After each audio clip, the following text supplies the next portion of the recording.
The South African tourism market is once again in the spotlight. The country's coastal city of eThekwini is hosting Africa's Travel Indaba this week. Today is the last day of this three-day gathering.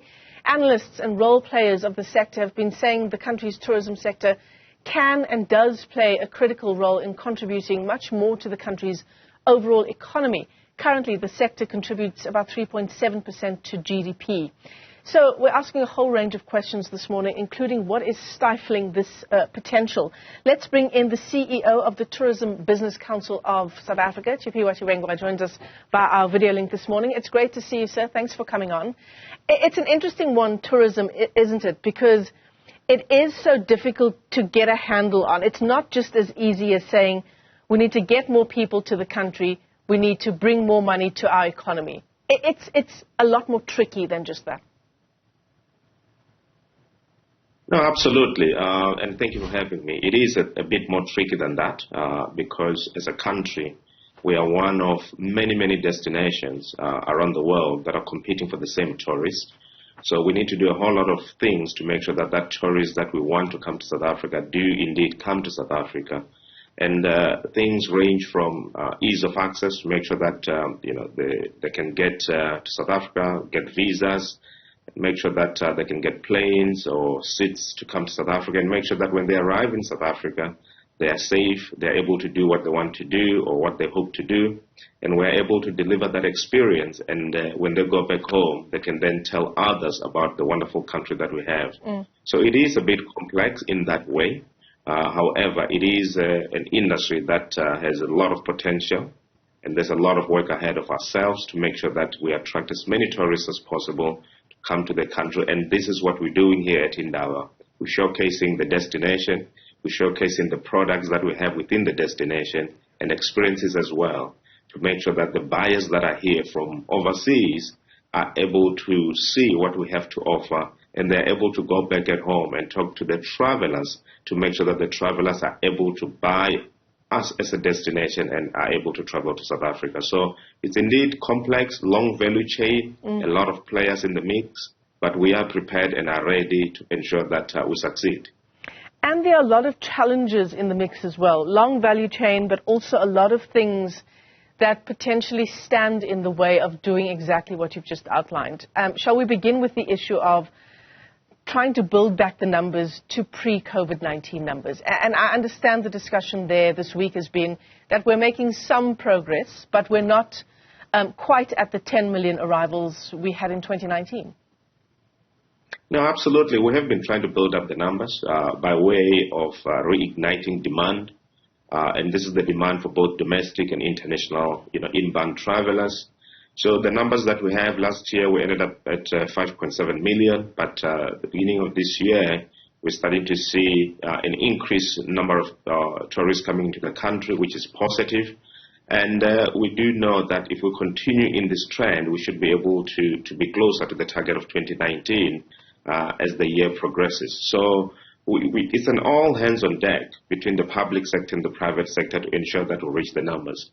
We should remember that we put together a target for 2030, which is the 21 million tourists by then.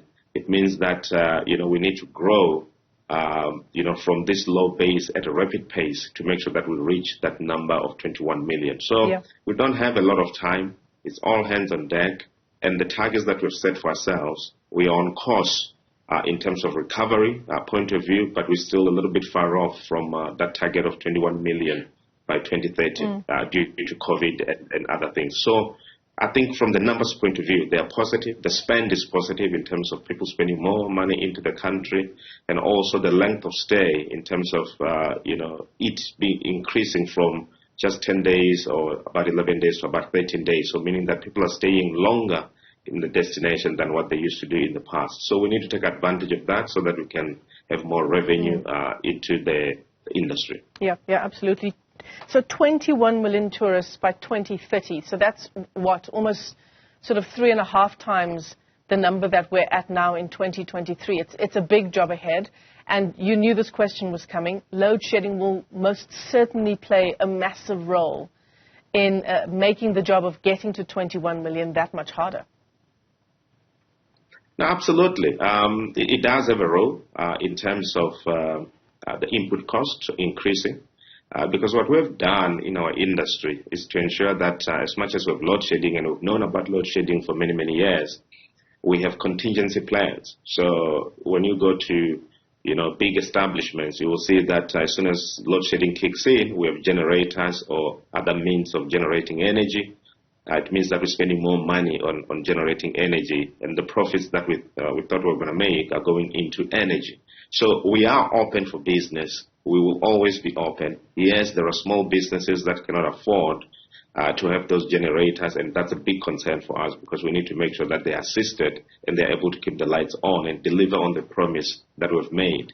So from load shedding point of view, the biggest challenge for us is the increasing cost of producing energy for ourselves.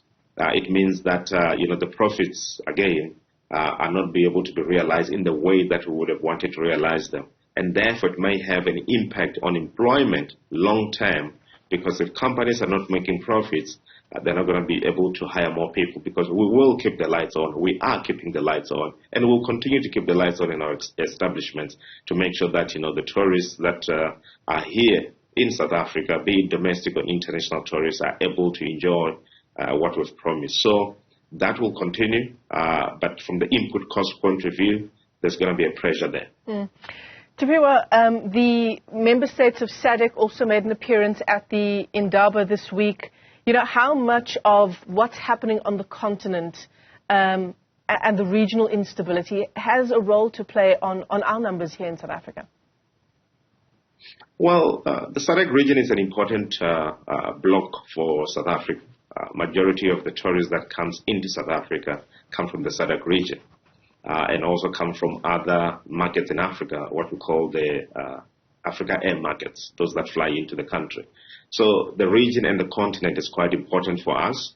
That's our bread and butter. And the work continues in terms of making sure that South Africa remains the destination of choice for various things that the tourists from the region wants to do in South Africa, including shopping, coming on vacation, and many other things. So it's quite important. And also the collaboration between various countries in the region to make sure that the region thrives, especially when we market ourselves overseas and we try to get tourists coming in. Because usually those that come to South Africa, they may want to add on Mozambique or add on Victoria Falls, or may want to go to Malawi or many other destinations across Southern Africa. So we have to make sure that there's collaboration from ease of access. People should be able to move from one border to the next. We've been talking about issues around uni-visa, recognizing, if South Africa has issued a visa to a tourist, Zimbabwe recognizing that visa, so that a tourist is not getting visa from one country to the next, moving within the borders of the SADC region. So there's still a bit of work that needs to be done from the regional point of view. And we as a private sector have formed a tourism platform that will, be a private sector driven platform to drive the policy change within the SADC region, and also to drive tourists to SADC region, and working together with the SADC Secretariat in Gaborone to make sure that we reposition the region as a preferred destination, just like what the Caribbeans do and other people in the Southeast Asia region do. We need to do the same. We need to make sure that the region is solid, there's ease of access, there's more planes coming into the region, because we'll all benefit with people crossing our borders. Yeah, the tourism minister herself saying tourism has the potential to be a catalyst for change in Africa. So the final day of the Indaba today, what can we expect? Well, it's a final day. I think it's been a long 3 days. The traders are going to be on the floor. The buyers are going to be on the floor. I think it's a final day to have those, few meetings that are set, strike the deals with all the buyers that are coming from various markets. There are many people who are from West Africa. There are many people who are coming from the US, Canada, from Europe, UK, all the way from China, Japan. There are many, many people that are here to look at the products and buy. I think it's time for us to, as a final day, to put our best foot forward, showcase what we have to offer as a country, and close the deals and make sure that tourists come into the country and contribute to, creation of jobs and impacting the economy positively. CEO of the Tourism Business Council of South Africa, Tshifhiwa Tshivhengwa. All the best with the last day of the tourism Indaba there in eThekwini. Thanks very much for joining us.